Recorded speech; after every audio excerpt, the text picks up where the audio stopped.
আমি NP Bangla YouTube channel থেকে বলছিলাম। হ্যাঁ বলেন। একটা ভিডিও সোশ্যাল মিডিয়ায় ভাইরাল হচ্ছে, আপনি নিশ্চয়ই দেখেছেন।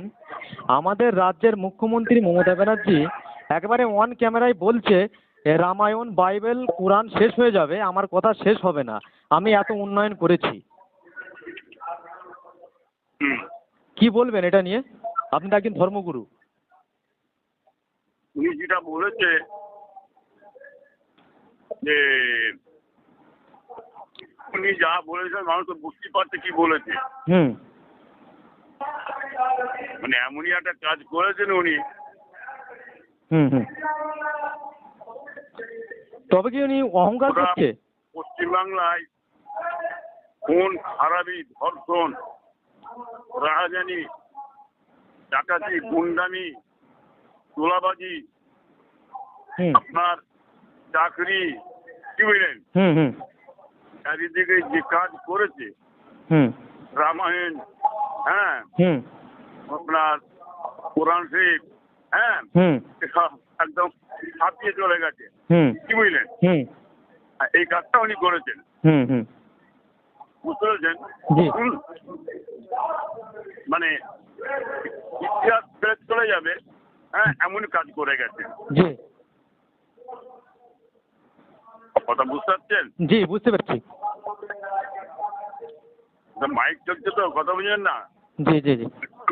সবাই আছি তো। জি।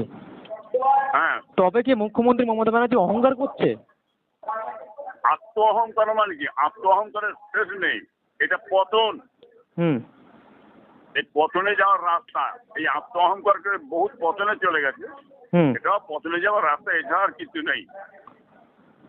বুঝলেন? জি। হ্যাঁ। কিন্তু আমরা এটা থেকে বুঝতে পারছি যে মুখ্যমন্ত্রী মমতা ব্যানার্জি বিজেপি এখন কিন্তু দেখা যাচ্ছে যে একই ধরতে গেলে যে এখন বিজেপির যে ব্যবহারটা করছে সেই ব্যবহারটা কিন্তু একেবারে তৃণমূলই করছে। পুরোপুরি তৃণমূলই এটা করে যাচ্ছে এবং নেতৃত্ব দুজনই আছে। জি। পড়া পেটা। জি জি। বুঝলেন? জি। কি মনে হয়, আপনার কি মনে হয় আগামী দিনে এদেরকে মানুষ ভোট দেবে যে আজকে ধর্মে আঘাত দিচ্ছে মানুষ? ভোটটা মানুষই দিতে পারে। জি। ভোটটা যদি মানুষ দিতে পারে, পশ্চিমবাংলার চিত্রটা কিন্তু পাল্টে যাবে। ভোটটা কি দিতে দেওয়া হবে? বলুন। ভোট যদি লুট হয়, ভোট যদি চুরি হয়, গুন্ডামি করে, তাতে কি হবে? কিছু তো হবে না। এটা করে আসছে তো এত বছর ধরে। বাংলার মানুষ তো ভোট দিতে পারছে না এদের অত্যাচারের বিলম্বে। ইতিহাস ছাপিয়ে চলে গেছে, বুঝতে পারছেন না? জি জি। উনি যে কাজ করেছেন ইতিহাস ছাপিয়ে চলে গেছে। কি বুঝলেন? জি। সে তো মানুষ বুঝতে পারছে। তবে ভোটের মধ্যে যদি ভোট হয়, চিত্রটা কিন্তু পশ্চিমবাংলার পাল্টে যাবে। বাংলার মানুষ কিন্তু জেনে গেছে ওই উন্নয়ন ওই ভিক্ষা দিয়া বেশিদিন চলবে না। কি বুঝলেন? এই যে আপনার এই 10,000 টাকা করে উনি দিলেন, যে ও টাকাটা হচ্ছে আপনার লক্ষ্মী ভান্ডার, এটা জানেন? এই ভিক্ষাটা মানুষকে দিয়ে ভাবলে বিরাট কাজ, এই মা বোনের ভাবছে বিরাট কাজ করে ফেলেছি। বছরে 12,000 টাকা, বছরে 12,000 টাকা।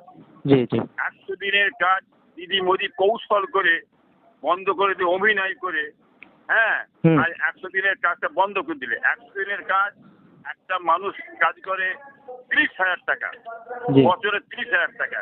একটা ফ্যামিলিতে যদি 3 জন 100 দিনের কাজ পায়, 90,000 টাকা পায়। কি বুঝলেন? সেটা উনি লক্ষ্মী ভান্ডার দিয়ে আজকে গরিব জনকে শেষ করে দিলে। কি বুঝলেন? আজ কত ক্ষতি যে গরিবের করেছে। 100 দিনের কাজ বন্ধ করে দিয়ে বাংলার মানুষ পায় বুঝতে পারছেন না। কি বুঝলেন?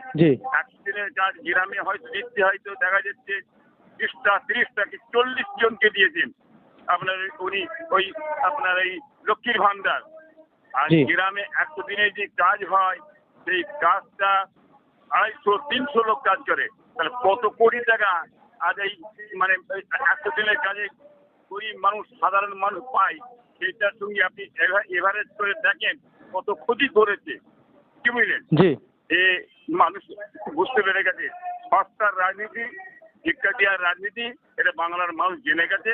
মানুষ অপেক্ষা করছে সঠিকভাবে ভোটটা দেওয়ার জন্যে, কি বুঝলেন? জি হ্যাঁ, ভোটটা দিতে পারে, তা বুঝতে পারবে চিত্রটা পশ্চিমবাংলায় মানে পাল্টে যাবে। জি জি জি জি জি।